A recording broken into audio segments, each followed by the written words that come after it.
I'm doing great, man. This is going to be a good one. Playoff buys on the line.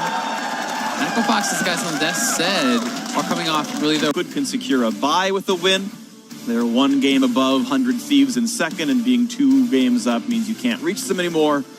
And we'll see what comes through out of this one. Echo Fox have gotten through their first 3 bans. Nocturne, interestingly, still a highly prized champion in Western League of Legends. Across the last patch in Korea, for example, in 8.14, 1 total pick, 1 total ban across the LCK. So a regional difference there. Not everyone considers it that strong. And Echo Fox right away get a powerful jungle pick. So we'll see if Jat's prediction of Lee Sin into this Kindred will happen, or if they can shut down Dardoch at all in this champion. I do not think we're going to get that. I think it would have been more likely, had it been Smithy picking the Kindred, that Dardoch would go to the Lee Sin. It would be somewhat surprised to see Smithy going to the Lee Sin here, expecting probably more something along the lines of a Gragas. But we will get to find out if that is going to be the option. And a blue side ban for Nocturne is also a bit atypical. It has been very popular in the NALCS, but it's mostly been the first rotation red side ban. But instead, it's that H-Marks at the table, and the Akali as well. Akali has remained somewhat of a mainstay here in 8.15 in the NALCS. And Vera's picked up here for a double. Should feel comfortable. Of course, it's one of Lost's best champions, so also a bit of a steal. And it was almost going to be Gragas, but no Braum alongside. And we will see if the jungle is picked up at all in that first half.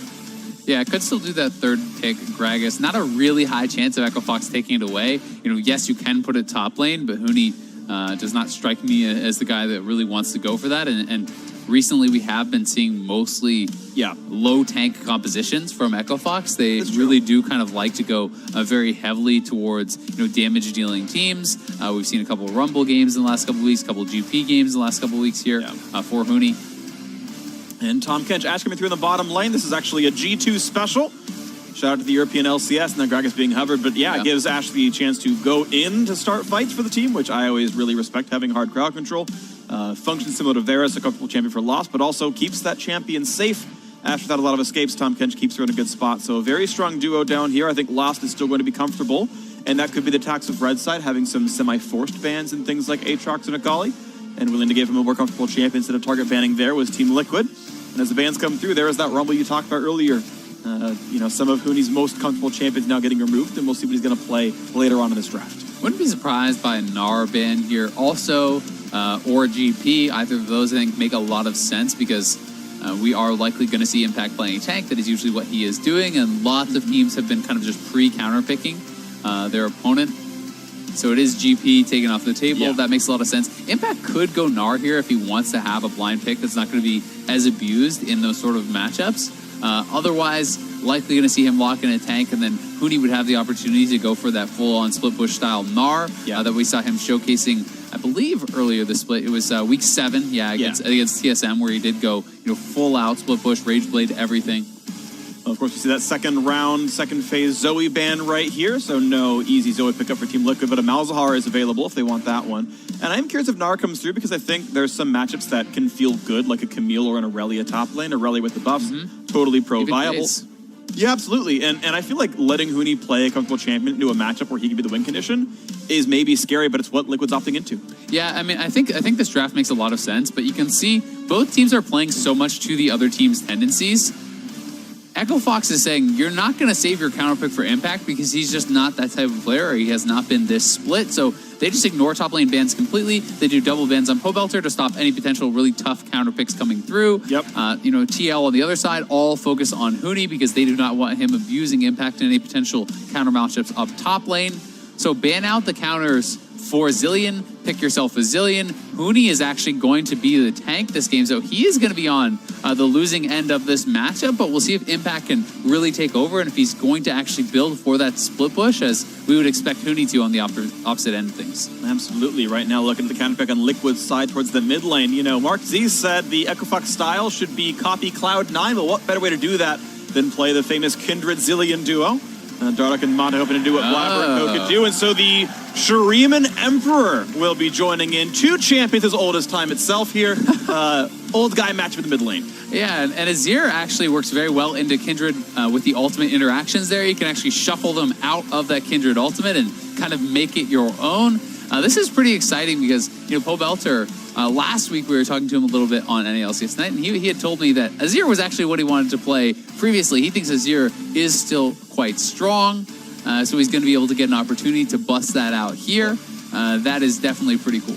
And of course, pre-game, we heard Doublelift say that he thought the bot lane matchup, he was looking forward to it because he thought they were far, far better than Lost and Smoothie. So far, Lost and Smoothie have been decent as a duo. Of course, Doublelift has incredible accolades and incredible history as a player, so no slouch, of course, in his own right. And I want to see if that one does play out. Does Doublelift smash like he thinks he will in this 2-on-2? He says he can take over the game from bottom lane. But there are lots of positions of power here for Team Liquid. Lots of power as well for Echo Fox that Ash can get out of lane and do crazy things. And let's see what that looks like here. Players on your screen getting ready to go. It's going to be a fun one. Going to be really interesting watching this bottom lane matchup. We'll see if either player can take over. There we go. Liquid on your screen. Echo Fox shortly. And this is going to be the first game of the day. The first game of the week. Team Liquid locks in the #1 seed in playoffs with a win. Echo Fox still actually fighting for a position in the postseason. Good as their spot may be, they still have some games to win. And here we go on to the rift for game 1. And it's very interesting because we saw the Doublelift interview earlier, you know, had some smack talk for the Echo Fox bottom lane, but Smoothie was on NALCS Night earlier in the split, and, you know, when asked kind of who were the best bottom lanes in the league, notably Doublelift and Olay were left off that list. You know, he did not consider them to be one of those best bottom lanes, so it'll be interesting to see who really does come out on top here, and that was when Smoothie was on C9, so obviously playing with different players himself, but still worth mentioning. 10 gold. Echo Fox are rich. DeMonte is running out of health. All right, not the easiest start to the landing phase. Does have time to recall, though. He won't miss much here. But it pads the stats in Pobelter. One lane. Yeah. It's not his fault if they lose now. Made him base, level 1. You did What's the 200. problem? Yeah, he made him base level 1. That is one of the best landing phases you could hope for. Yeah. Asterisk being... Before minions spawned. It's fraudulent. Still counts. Still counts.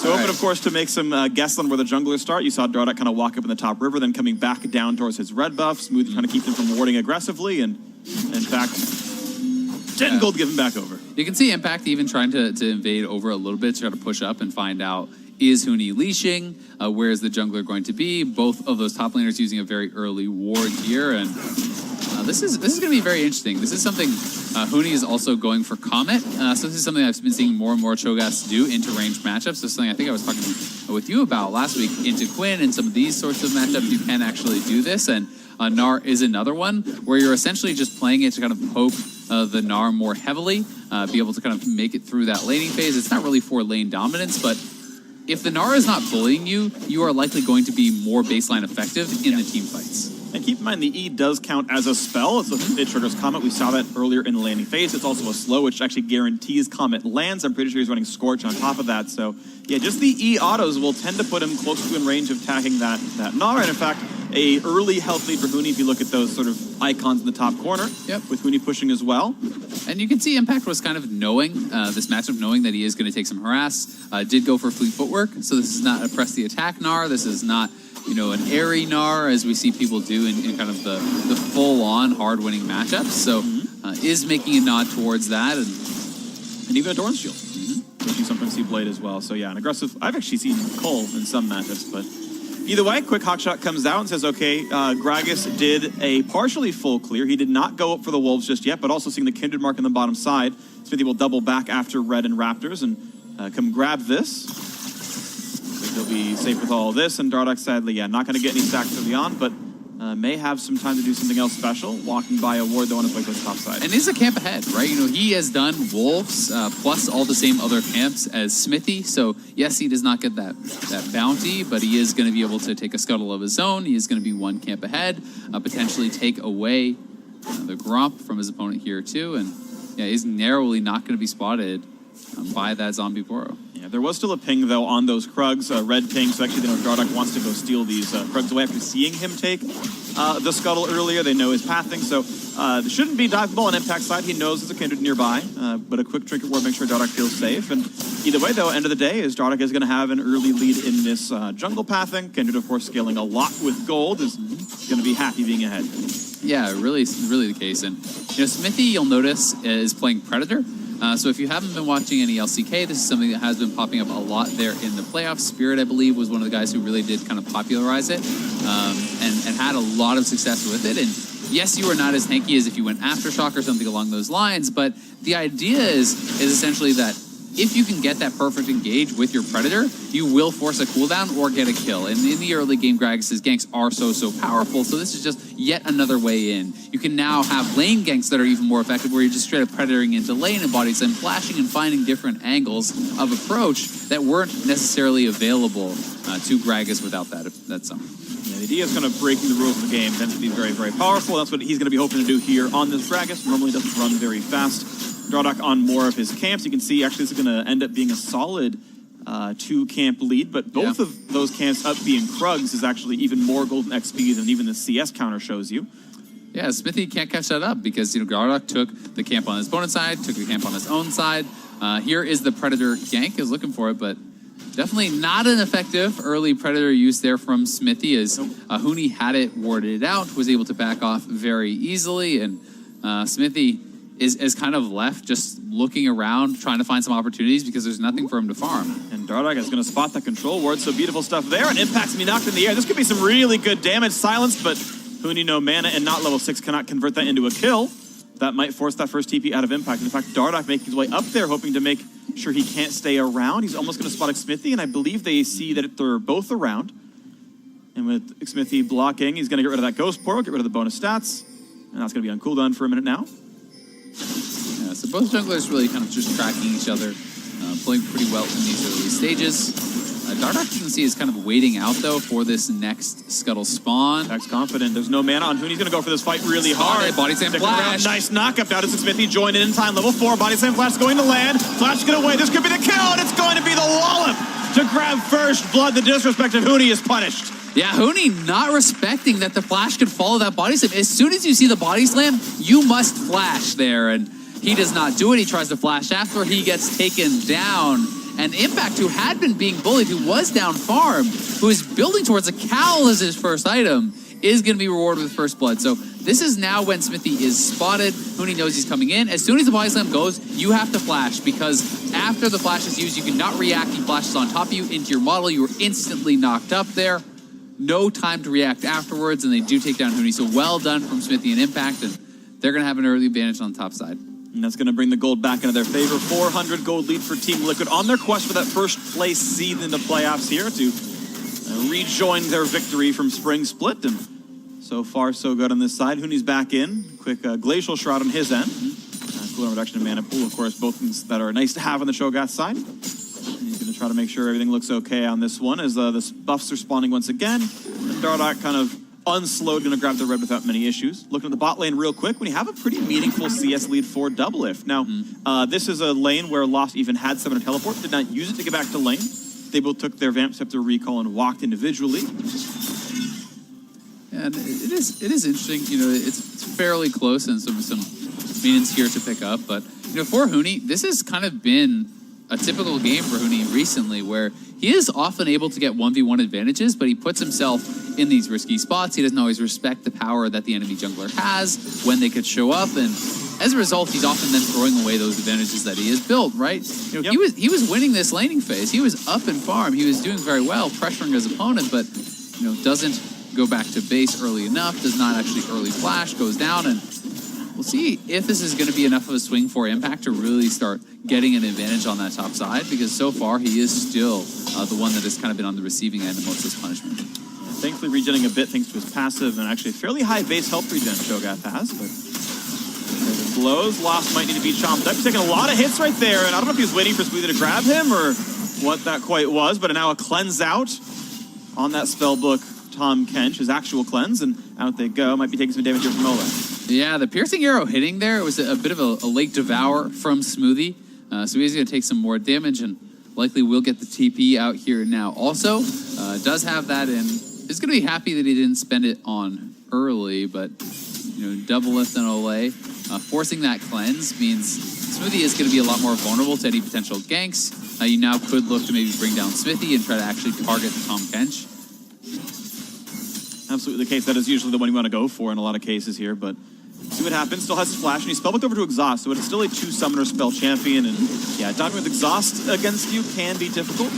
Either way, Blues are spawning. Demonte gonna grab this one, no problem. I'm assuming Volver got his a little while ago, handed it off, and we'll see that. Thank you, Observer. Yes, it is. Yeah, so mid lane really has just kind of been a farm fest. Both these guys pretty much even, as Demonte is going to pick up the rest of his farm. Should be within 1 CS, and they're both really good at wave clearing. They're both really good at kind of just stabilizing these lanes, and neither champions are super aggressive, so it's going to be more about how they actually contribute to the team fights, I think, later on. Yeah.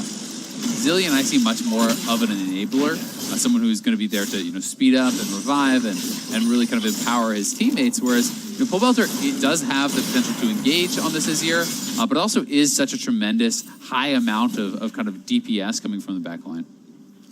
So different roles for the two mid laners right now, and Dardoch hatching his own Ghost Poro. Wanted to make sure everything's okay, and not going to find any fights. But Will, after watching that ward go down, is going to go for this solo Cloud Drake right here. And of course, he's bypassed all the vision. A nice trinket ward placed down earlier on. We'll see if Gragas is coming by. This should be an undisturbed pickup. And a nice Drake solo here. This is very, very nice. There's the pickup right there, and Cloud Drake on the board. 10 minutes in for Echo Fox. The move speed going to be quite nice, I do believe.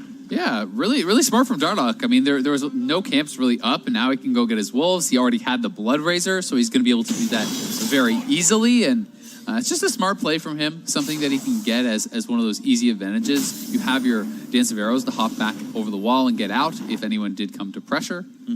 So the sneaky play pays off, and we'll see if Smithy can make anything happen here on the bot side. But that Scryer's Bloom should have given him away. Yeah, probably gave away his location. Look for rewards, look for what Kindred might be. That's going to be wrong as well. And Dardoch just continuing to grab objectives. He is, as far as pathing-wise, I would say, out jungling Smithy, taking camps away. Now, Pobelter, got to watch out for this one. He's coming down, maybe is looking for something, as Smoothie and Lost are now stuck in their jungle and away from their turret. There was a threat of a dive. The 4v2 was going to be too much. A lot of XP being sacrificed, and a lot of health going down, and Doublelift and Ole, with very, very little help from the team, wins straight up in the 2v2. First turret gold will be grabbed eventually. They're denying golden XP first. This is more stuff that Lost is not getting. Yes, Scuttle and Cloud Drake are nice, but there's the extra gold coming in. The 2-on-2 is a victory for Team Liquid. Doublelift called it, and he was right. Yeah, I mean, the 2v2 certainly, they had some advantages, but also the threat of the 4-man dive is really what made Echo Fox give it up. The fact that Dardoch is on the scuttler up top and taking away the Rift Herald, they didn't know where Smithy was, so even after they saw Pobelter, Smithy could still be looking for the 3-man dive, so that pressure that they get there results in that first turret, and we'll have to see, can Dardoch make that Rift Herald worth it? Can he get a kill into 2 turrets? Can he make something pay off? Because really that is quite a sacrifice to give up your bottom lane turret this early on, and could start to disturb some of the other lanes. Really nice stuff, though. Team Liquid finding opportunities in terms of lane pressure, whereas Fox's opportunities have been Dardoch getting more camps right now. Kindred, again, still one of the better ones to get that extra farm on, but Liquid are certainly, so far, the better team today in the first 12 minutes of this game. A solid 1,000 gold lead. Ruin King already done now for Doublelift. He's got a really nice power spike for himself as well. Has chosen to stay in the bottom lane. I find it interesting. He's not actually moved over to find another turret to kill. Of course, there's no neutral objectives on top or bottom side, so it's only lanes you can play for right now. Yeah, and one of the reasons I can see for this is okay, yeah, you can go mid and try to attack the Zilean, but really Zilean is going to be able to wave clear that so easily regardless. I would have thought they might have wanted to swap top, but they may want to actually fully reset this wave before looking to do so, and we could see them head up to top lane now to try to pressure the Cho'Gath, but leaving Impact farming alone in that lane isn't too bad either. So if your solo laners are happy just farming and scaling and you feel confident about your late game, you don't always have to kind of push the tempo and look for those more aggressive sieging moves. And you've got Azir, who's generally not only the Emperor of Shurima, but the Emperor of late game mages. Yep. So Team Liquid waiting around for endgame is, I think, completely acceptable and a fine way to play this one out. So yeah, ball's in their court, I think, absolutely. Looking very good. You saw the drop down earlier. We'll repeat it again. Team Liquid lock the #1 seed. And there's the team coming in for the flank. This could be a really big deal. They're going to go for the big play. A great ult does not come out in time. A better one for Smithy. And now where does Echo Fox go? Nowhere. 3, 4 coming in. No one's going to stop them. Maybe a play for the top. To summon the Herald up there. They'll trade a turret for this one. But both these players' days are numbered. Smithy grabs the kill on one. Pobelter on the other. and a top lane turret goes down. So how much gets happened here? They're going to get 2 turrets. They're going to get 2 turrets here for sure. So this is actually not bad for Echo Fox. We'll see what Liquid can actually get, but 2 kills for 2 turrets. I actually favor the position here for Echo Fox, especially when they were playing from a disadvantage. The bottom lane was able to buy enough time. Double if though. Flash ult across, slowed down. He's coming in soon. There's the flash, so then he burns the cooldown. The ult is going to land. He can revive, and there could be some reinforcements. 3 versus 2 for this one. A nice knockup's going to land, and the rest of the team coming around. Now it's 4. It's more people for Team Liquid's side. Monte's still running. Ult on cooldown. Dardoch slowed. A stun and a Huni flash in the wall, but there could be a chase. Braum stacks are on. One more auto, and Impact gets a stun out of this one, but could be pushed away by Dardoch, and that's going to be the timer running down to the Braum queue. They'll try again. Nice Huni's on the run, but there is the stun. This could be the damage. Kindred will buy some time, but still 4v3 Liquid to make this one big. Now Smoothie's here as well to reinforce, and Echo Fox able to get away. Tom Kench there in time. The disengage was so good there for Echo Fox. So really, in that extended play, you still have to favor Echo Fox, despite the fact that TL gets those kills. It is 2 turrets on the top side, and the Rift Herald almost killed the inhibitor turret. Yeah. He almost got 3 turrets because TL was busy actually chasing the players. Here this is one more time. Heads up play from Lost and Smoothie trying to ult out, but Smithy anticipating it, shuts that down. Very good stuff from him. This is a guarantees that they're going to get those 2 kills, but then it's just buying time for Echo Fox. They're trying to kite it out. They're trying to make them spend as much time as possible because Dardoch has already dropped the Rift Herald topside. That has already got them 1 turret. They do get the 2nd turret, and they get the charge on the inhibitor turret here. So Echo Fox get a lot. That inhib turret is going to be capped at 1,100 HP. I like this. He's waiting for the mark to move over. This is Dardoch. Some of the Kindred main stuff. There's, I think it's 40 seconds for a mark to move. And he's waiting for the turn off because he knows there's no mark in the enemy jungle. I think he sees that Gromp was killed. Maybe he's just waiting. Yeah, Smithy never killed off Gromp finally, so he's like, all right, it's not coming. But he was hoping. He was hoping that Gromp was going to die and it would move over to him. Sadly, not going to happen there. Down to the Wolves he goes. But I like the attempt. A solid option there. Yeah, not a lot else he had to be doing on the map at that moment, so I think it's reasonable to try to go for that extra mark, and he is sitting at 2 of those marks right now. Definitely needs the 4 for the 75 range. That is what we always like to talk about, is really kind of that key moment, and you can see he's heading back up to top side. They could potentially just knock down this turret. It looks like they want to pressure for it, but it'll take like 3 would be auto risky. attacks. Yeah, but right now it's so far up. They've killed no other turrets. It's very hard for their team to join us easily, whereas Liquid, it's all home territory for them. And indeed, it will be Echo Fox backing off. Some wards killed, but still more in that jungle. And Dardoch hoping he can have the reinforcements. 4 Echo Fox members in this side of the map. The Zillion not far. He's setting up as well. And Pobelter is just soloing the Dragon at this time because they're holding mid lane. They're not too worried about them trying to make a mad dash up there for the top lane. So once Pobelter actually completed his Nashers, they have sent him down to the bottom lane. He has just been kind of happily farming away while the rest of the shenanigans were happening on the top side. And he's nearing 200 CS. We're not even at 17 minutes. So Pobelter farming at a very good clip and is going to be a huge threat in those late game stages. And I'm waiting to see then what DeMonte gets done on this Zillion. First time I'm seeing him play this champion here. And Pobelter, we know what Azir is going to turn into. We know Pobelter is a very solid mid laner by any LCS standards. We expect him to have some very good team fighting. And he's going to be found out by Huni. Cho'Gath wants to take a bite out of Crime. Almost takes down the Emperor, but a Summoner heal gets him just high enough to not die. But Pobe, out of Summoner, walks away. Yeah, nicely done there from Huni. It's good to go for the opportunity. He does trade ult and gets the Summoner, but calm play from Pobelter. Doesn't actually have to use the flash. Does survive himself, so not too big of a deal. And you can see it's really cheating up towards the top side, so if they want to get too greedy here, they could potentially fight around this. Okay, waiting for it there. Not just going to back off. They might find themselves a Cho'Gath, and I think he's going to walk away, no problems here. Now looking at the player on this side of the map. Looking for the dive. 2v1, Impact is a Mega Gnar potentially soon, but this could be good damage. Flashing, hopping, getting back through his minion line as well, but Dardoch's still on for this one. Finds some damage, and he will almost get that missing health hit, but not quite there. But should be able to knock down the turret, with the Zillion on it. We'll see if Kindred can come back, finish it off. That's the flash down. Very nicely done. Zillion really does set up for those plays very well with the time warp. That slow is very impactful, despite the fact they couldn't land the double bombs. No way for Impact to stand and fight there because Zillion has the revive. They have the Kindred ultimate to reset the turret, so they could just stand and take so many turret shots before they're really in danger of going down. That one happens. Now again, the attempt for Pobelter. The knockback is here because Smithy has joined the fray. And this could be enough damage to knock down Huni. In fact, he will drop.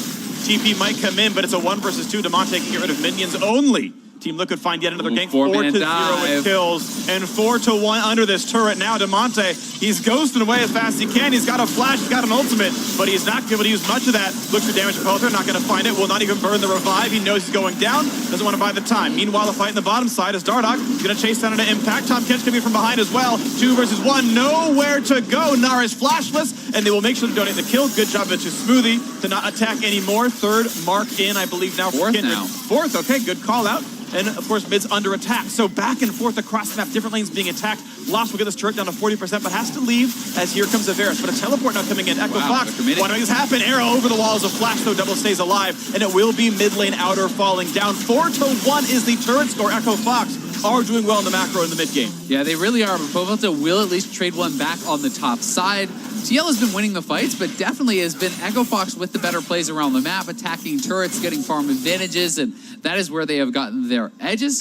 Here it is, Huni looking one more time for Pobelter, but Smithy was behind him, catches him just barely with the edge of that knockup, makes him feel like he can go in. This is a really well-placed ultimate, and look how Pobelter just kind of skirts around the ultimate, so Huni cannot actually ever really close that gap to get on top of him. He's essentially playing inside that wall. And then when Damonte gets in with the TP, no way out as the 4-man squad makes the collapse here for TL. Yeah. Nice plays for them, but at the same time, you know, is Dardoch playing back on that bottom side of the map, joins up with Smoothie, gets them on the board. They're pressuring those turrets. They knock down mid. So this is a very close game, despite the fact that the kills have gone heavily in the favor of Team Liquid. Very interesting. This one is absolutely 600 gold apart, equal in the Drakes even. As Baron spawns 30 seconds ago, and it's Echo Fox first to start setting up for it. I mean, when you look at the farm advantages, you can really see the discrepancies here. You know, Doublelift is up over 20 farm, 24 CS right now, but look at the top lane. That is almost a 50 CS advantage for a 0-2 Cho'Gath over that Gnar. And, you know, Impact is building towards a Blade of the Ruin King here, is going for that split push style, but we'll see if he ever actually hits that point where he can take over in the 1v1, because for now, he is the one that is behind, and Dardoch is having a big farm advantage as well. So those guys really are the pair for Echo Fox that, you know, kind of a lot of the onus is going to be on. You can see here, while TL's fighting for that first spot, Echo Fox lock playoffs. They can't be forced into that Optic TSM side of the tiebreaker. It wouldn't be too far ahead of them for that one to go on. Now, looking at the next plays, though, Echo Fox once again just sitting on a small deficit with their gold in various places. Some of these guys have leads. It's coming down, looking for a little play towards Smithy. Gonna be okay. Gonna get into that one just yet. I'm gonna be really interested to see how well Zillion Kindred looks in practice in these team fights, because how you layer those ultimates is actually very, very important. You don't want to overlap. You don't actually want to waste them. You have to be able to communicate very well in which situations who's going to use the ultimate first, because you may be expecting Dardoch to ult first, but if he gets CC'd, then you have to be able to change plans and, you know, have the Zillion ultimate to kind of back him up. So there's a lot of very quick decisions that have to be made, and if you do them perfectly, it can feel so hard to actually finish off any of these kills. That's nice. Gave some XP over to Dardoch for that one. But yeah, difficulty in kill is going to be important. I do want to see how well these fights can be cleaned up at the end of it all. Consider that Lamb's Respite into gigantic burst tools, such as the Cho'Gath ultimate, can turn things around in what would otherwise be a close fight, but the same for Nazir ultimate, pushing people out and making it a one-way ultimate. Yeah, I mean, the Shurima Shuffle, the explosive cast coming up from Gragas, you can both knock those guys out of there. All right, another cleanse being used up here. A QSS rush onto him. Get away from Ashe now. Okay, knockup's there, but the ult's not quite going to land, and now in goes the push, and Cho'Gath a little bit alone, but he could get the burst. Ole, one hit from dead, going to be revived by Zillion, and Poulter puts a flash over the wall. This could be too much help for TL to push through. Huni getting a bit low, but grabbed by Tom Kench, and Pobelter running a bit injured, under 1,000. Dardoch wanting forward on the double. This could be too much. Smithy go for that play.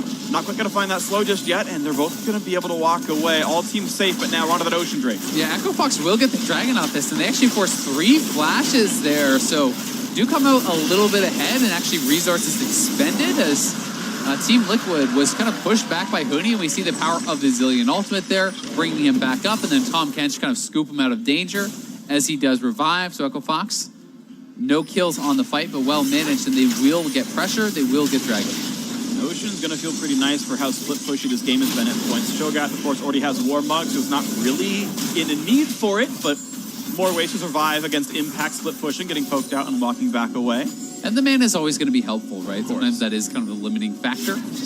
We will see here as Doublelift now has the Rage Blade. He has Blade of Rune King. This is super high single target damage, and I think because there are not a lot of melee that you're expecting to be in your face, it makes sense to go for something like this first before perhaps, you know, a Hurricane or a Zeal item, because really for him it's just going to be about hitting Huni. You can't walk through a Cho'Gath. You have to burn down him first. And I think with the Blade of Rune King on Impact, with the Blade of Rune King on him, Nasher's Tooth and everything on Pobelter, TL really want to play a front-to-back style of game and try to use their ultimates to disrupt, to split up the fight, have Smithy knock him in, kill off Huni, and these sorts of things. And the only question, though, is how long can your front line survive? Yeah. Even if Huni's burned down by 2.5 Blade of the Rune Kings because of the Rage Blade stacking it in, you're still facing a Cho'Gath with a zillion revive backing it up, but at a certain point, there's too much health on the Echo Fox side. Meanwhile, AP Gragas is your front line that's not, you know, building mostly attack damage Gnar and a support tank. So even though they have things like Azir, that health bar might just not be big enough anyway. Yeah, and that's why it's going to come down to lots of playmaking. Anytime you have a Gragas, it's very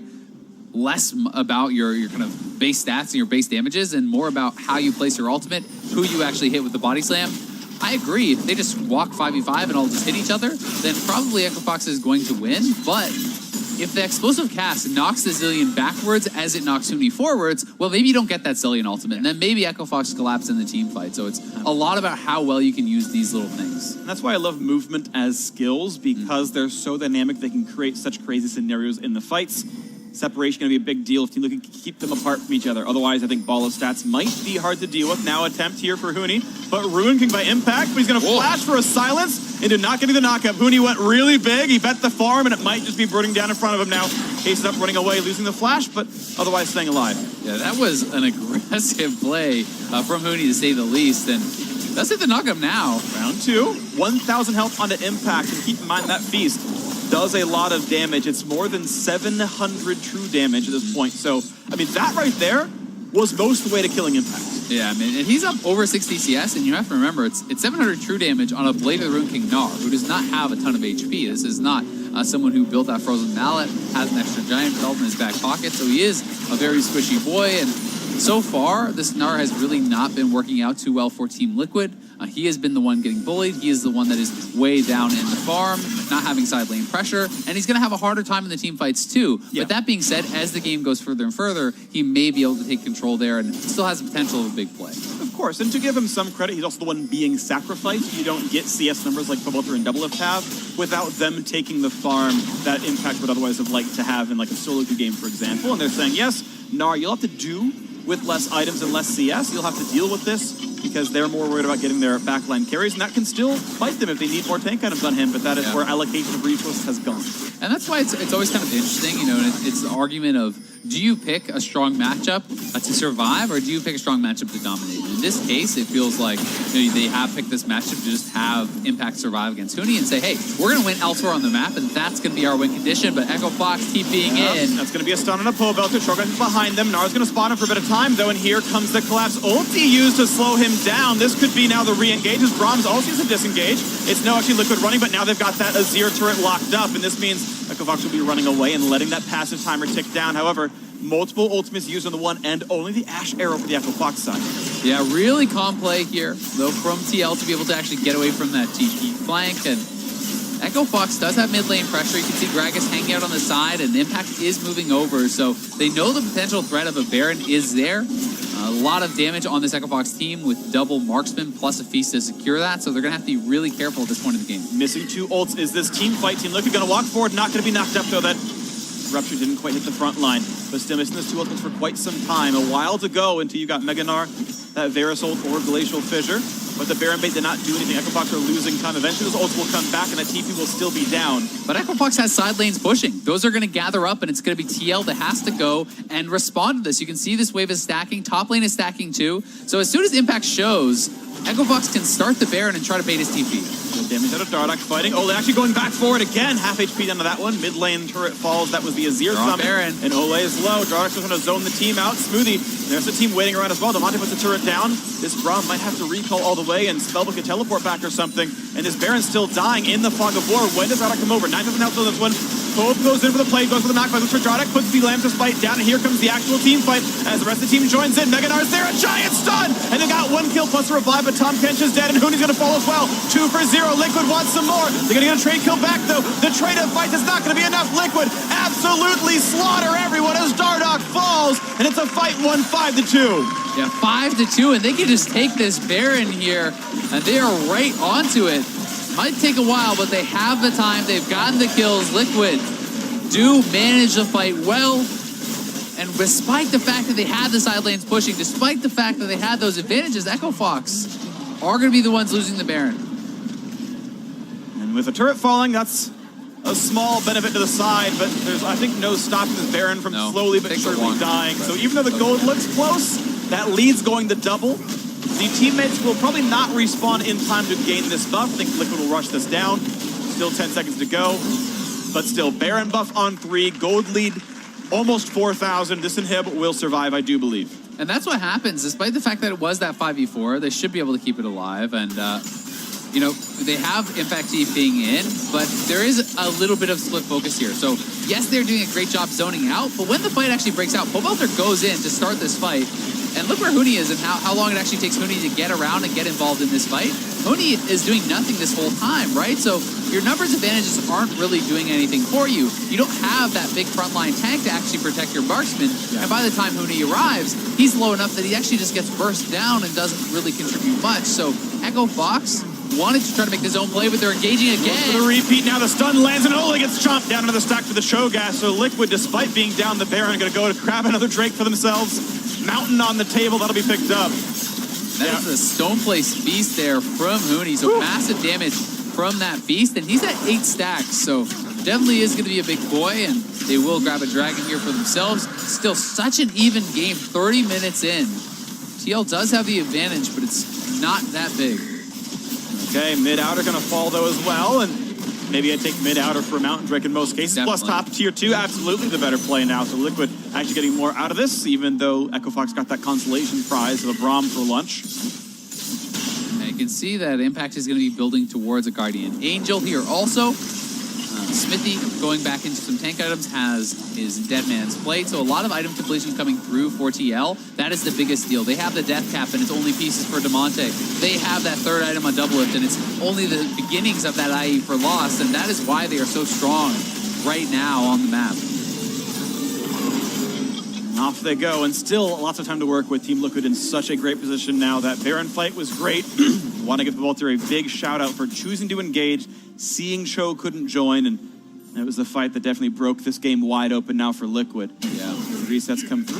We'll see what the last minute and a half is spent with. Echo Fox really, I think, just felt that they would be able to kind of just slowly play this out, keep the rest of Liquid zoned, and burn that Baron down very slowly with 2 members, secure with the Feast, and everything would have been good. But it was that engage from Pobelter that really makes the fight break out in a way that Echo Fox was not prepared for. And they are playing from a disadvantage now, but they have been down in gold for a lot of this game, and certainly still are going to have their opportunities to win in the team fights later. Zillion, Kindred, and Ashe are all going to be very strong in that late game, and they have a huge front line.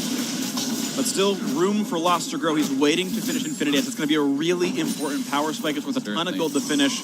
And of course, he's just behind Double Lift in items. Individually, that gold difference, 2,500 almost. That's gigantic between these marksmen that multiplicatively scale with their items. So here comes the attack for bot tier 2. A quick silver sash comes through, and that turret goes down. They are going to knock down another one. Now up turrets for the first time in the game, I do believe, here for TL. Well, actually, they got first turret, but that lasted there, but 12 seconds. It was a long time of those kind of map advantages, and now with this Baron buff, they've knocked down mid, they knocked down bot and top, so TL taking map control, really starting to extend that gold lead, and Echo Fox is just trying to delay, I think, for those 3rd items to come through for a lot of their members. Now they have the IE. Yeah, it's going to be this power spike, this could be the push. Baron buff times out right now, and it could be the moment of striking. Nice try with the Greg. Not going to land, though. Is this yet? No, it's not yet the time for Echo Fox to go in. That maybe was a signal. Look at Impact, though. Bit of damage here. Has a Guardian Angel, but really being chased down by Dardoch. Slowed down, but there's reinforcement coming in. Pobelter walks in, knocks back the Zillion, but he stays alive. Will they knock him down? Yes, Pob is gone. He overextends as Cho comes in. So a 5v4 and the chase is in. Ole running low on health, trying to run out, and he's going to just barely. And the flash in, huge for Gnar, but Lancer's Fight buys time. 5v4 and the re-engage. Will it be enough for Echo Fox, or can Liquid find the shots? And Doublelift does. The arrow pierces and knocks down the Void Beast, and now the chase is in. Impact wants one. Looks for Lost, not gonna get that Q. And he has Guardian Angel, he's safe to walk forward, but won't lose that the same. 4v4, gold lead. Team Liquid staying on the map. But the top inhibitor may fall here. Echo Fox has so many minions up there, and Team Liquid are actually gonna lose an inhibitor on the play. Maybe? I think they will. It's close. I think they're gonna lose it. It's too low. It's gone, I think. I think it's likely as he pulls aggro. Oh, the minions! He's got most of the aggro. It's close. He's trying. Oh my god. He's actually saved it. He saved it. He saved it. Impact saves the base. Oh my god. TSM, take notes. Those are some low IQ minions. It's right there. Oof. All right, well, still pretty crazy fights breaking out here. A lot to unpack. Here it is one more time, chasing over onto Impact. Then he knows TL is coming, so they back up. The pre-Zillion ultimate came out from Demonte, and they are able to land some nice bombs. Tuni flashes over. It looks like they are starting to win the fight, but as you funnel into this choke as Echo Fox, you have to be wary of the turnaround. Look at this ultimate from Dardoch. So quick to pre-ult that Mega Gnar coming through. If he does not do that, he guaranteed goes down. The team may kind of fall apart there, and maybe they lose their base. Instead, he is able to. It makes it a 1-for-1 trade. They hang on a little bit longer, but TL are barely able to keep that inhibitor alive. And of course, those regens, slowly but surely, they regain their health. Liquid sitting on this 8,000 gold lead. They are sizably ahead here. They have earned this advantage from some good team fighting. Small misgivings though there may have been. We can see 5 completed items on Pobelter. He's in a really big spot right now. Saving room for control ward's always nice as well. Random Zoma done for Impact. That's just the time. Only Doublelift with the no-no. Still has the Doran's Blade at 35 minutes for no pink wards. The Crepo special. But hold on to a Doran's instead of buying a ward. always just make fun of that, and I actually agree with the man. But here we go, the push forward. Looking at a bit of a siege for Echo Fox, hoping to get back from that 8,000 death side. You know, he's potentially looking for that flank, but Impact, we talked about how he was, down a lot of farm and down from gold in that individual 1v1, but he's had a lot of time in side lanes now, so he has really started to kind of take some side lane precedence.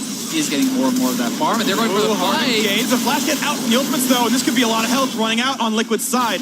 Ole down to 1/3 right here. Both are on the run, but now Huni wants in. He's popped right to Glory. A nice knockback keeps that safe, though, and they cannot reach him anymore. Dardoch pops the ulti, but now the health bars. You got to watch for those. Can he get bursted down? He walks away, and will they get the re-engage? He has Zillion on him, so he's going to walk forward, but the disengage too clean for Liquid. No casualties here. Out they go, and missing ultimates. Some important ones on Liquid side, and Echo Fox as well. Yeah, and the Baron is spawning. Echo Fox has their base being pushed by these minions, so TL was pinging over towards the Baron. They're looking to actually chase. Oh, Smithy pops the Zonias by time. He'll be stunned on the wake-up, though. And he Zonias again to time it out. I like that. These Zonias into stopwatch. That combo has been cool. We saw that earlier in Europe as well. That's a really nice one. Expensive to pay there, but they are now onto the Baron. Their base is being pushed. TL closing in. This is risky for Echo Fox. They're going to have a Cho'Gath Beast. They should get this smite every time, and they do. That's picked up. No, Smithy. He's going to fall down. Tom Kench grabs the credit. Impact gets the ulti across, and they've gotten the kill already. Loft is gone. 4v4. Can they get the rest? This one is another kill falls, and Liquid are starting to clean up the fight. Dardoch's next to fall, and Demonte has to run away. He's got to revive and defend his base. Impact just needs to chase him. If he can stop this base, they could actually end potentially here. But he can't stop the base, and maybe he can clear out these minions now. This may allow them to keep the game going. He's got to clear the wave as fast as possible. Lots of minions gone, but there's a lot of time. 25 seconds in the bot lane, 40 on the frontliners, though. As Impact's pushing in, they might be able to. The inhib's going to fall, and the wave is not gone just yet. Demonte needs to blow these all up, but he'll only get half the wave. And it's starting to push in. Backdoor bonus, taken off now. 10 seconds on the bottom lane to somehow win a 3v4. They're going for the kill on Demonte. He's putting out the bombs that he can. He's still got the ultimate as well. It's all down to time. Tom Kench up in 3 seconds, but they're on to the Nexus. Liquid gonna secure the first place seed in the playoffs as they knock down the kill and they knock down the Nexus. And what a game, what a season from Team Liquid. The Spring Split champions locking in first place here. Week 9 of the NALCS, and it was a hard-fought game there, right down to the wire. Echo Fox decide to make that move for the Baron. They commit, they get the Baron, but they lose the fight and they lose the game because Teal had minions already in position. Really well done. The whole team making it work really nicely. So Echo Fox still hunting for the postseason. Not guaranteed that spot just yet, falling down to 9 and 8. Temporarily below Cloud9 and some other squads right here. But Team Liquid, a team effort. Double said before the game, he and Ole were better than Lost and Smoothie. He was looking forward to the matchup because they would win it, and he was right. A CS lead in the 2-on-2, and then one glimpse of pressure, and that was first turret. And Doublelift remained ahead all game long, 7-1-4 his scoreline. Most CS, a lot of damage as well. Absolutely a good performance. Pobelter on the Aziri.